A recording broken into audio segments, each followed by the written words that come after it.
The speaker for my selected TED Talk's name was Daphne Bavillier. She was speaking on the benefits to brain health that video games can have.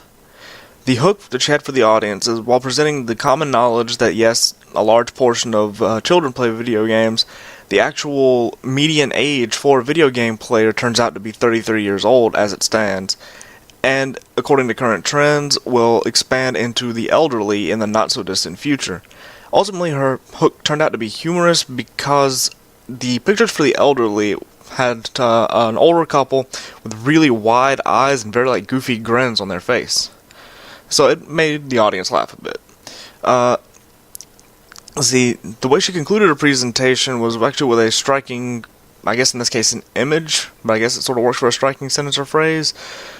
She described the correlation between the health benefits of video games versus the intrigue of video games as being to broccoli and chocolate equation. And it's like, while broccoli is good for you, no one really cares for it a whole lot, or at least most people don't.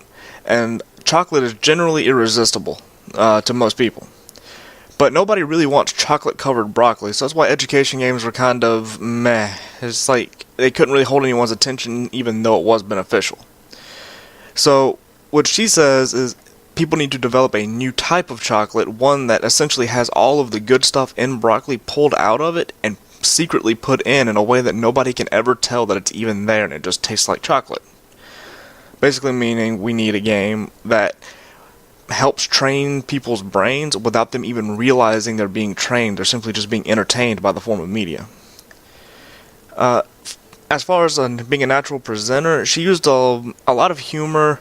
She really showed a lot of passion for the subject and a lot of knowledge in everything she was talking about. And she even got the audience involved in a couple of little cognitive games that they used to determine how many objects someone can track while looking at a single point and some other stuff like that. And used humor during those parts where necessary if she wasn't getting all that great of a response.